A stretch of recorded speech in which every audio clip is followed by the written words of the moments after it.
Hello everyone, my name is Dennis with DonkeySec or Donkey Security, what are our desires, and in today's video we'll go over 5 trap questions you could see during your CompTIA Security Plus exam.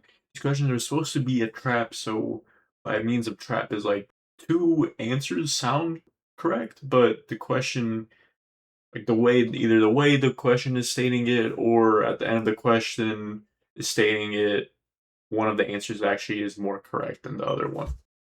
All right, a company uses push-based MFA. Attackers know employee passwords and keep sending repeated MFA prompts until users get annoyed and approve one. Which control best reduces this attack right here? Disable MFA and require longer passwords. Use SMS-based one-time passcodes. Enable number matching for push MFA, or increase the account lockout threshold. Pause the video right here if you want to answer this question. So yeah, I'll be going for C here, right? We want to enable number matching for push MFA. Basically, what this does is forces the user to verify the sign-in shown on the login screen, making blind approved fatigue attacks much harder, right? Right, it just talks about longer passwords, but, we're talking about MFA, all right? B, SMS is still MFA, right, if we're using the one-time passcode, so it doesn't solve the push fatigue problem.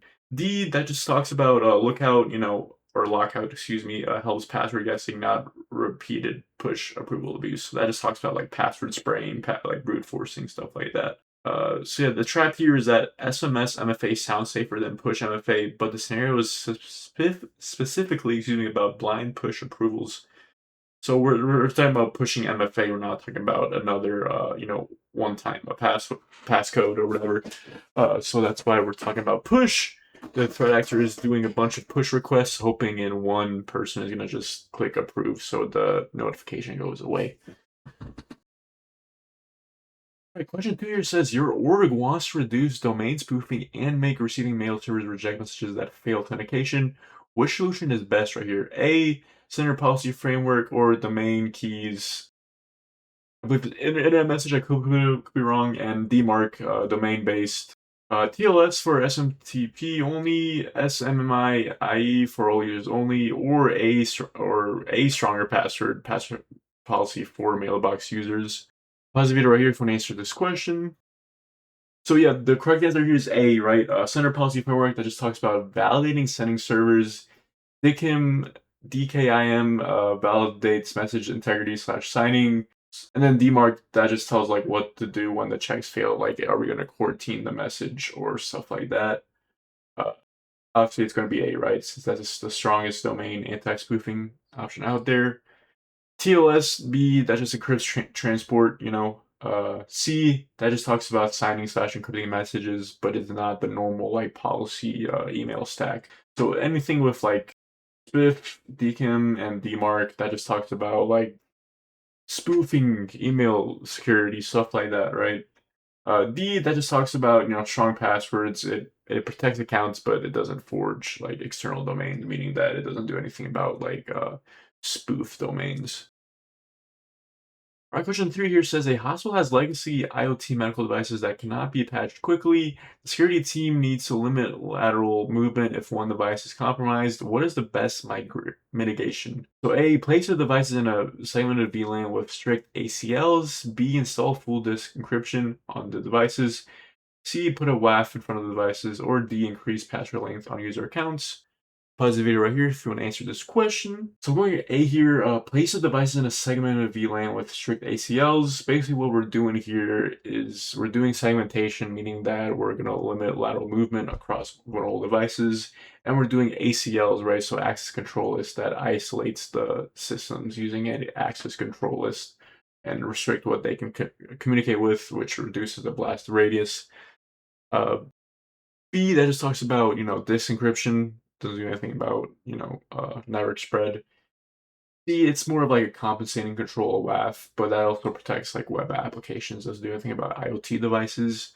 And then D, user passwords, that just talks about do not isolate compromised traffic, right? That just password doesn't do anything about isolating traffic. All right, question 4 here says ransomware encrypted production files and the company's always connected backup share. Leadership wants the best way to prevent this from destroying backups again. what should be implemented right here? So A, RAID 10 on the backup server. B, immutable slash offline backups with regular restore testing. C, hourly sync to another writable file share. Or D, a longer backup retention period. Only pause the video right here if you want to answer this question. So I'm going B here, right? Immutable slash offline backups with regular restore testing. What this does is that can't be easily altered by ransomware since it's offline and it's immutable. And restoring testing proves the backups actually work. So we're making sure that every time we do a backup, that the restore testing is working every time the backup is being taken place, right? A, that just talks about improving availability. It's doing anything about encryption. C, that talks about syncing to a writable storage. Uh, doesn't do anything about with a ransomware attack, right? D, retention does help, but it doesn't do anything about stopping backup encryption, right? And B is quick answer, right? Since offline storage protects backups from modification. All right, question 5 here. Last question. A cloud storage bucket containing confidential reports was accidentally made public after a deployment. Which tools have control would best help detect this type of cloud configuration? A, cloud security posture management. B, EDR. C, DLP on employee laptops only. Or D, network intrusion prevention at the office firewall. Pause the video right here if you want to answer this question. Yeah, arguably the easiest one in my opinion, the whole question set. We're going A here, right? Just talks about cloud configuration risk and exposure detection. Check cloud resources for risky configurations such as public buckets, weak IAM, and exposed services. So it does anything about cloud-related configuration.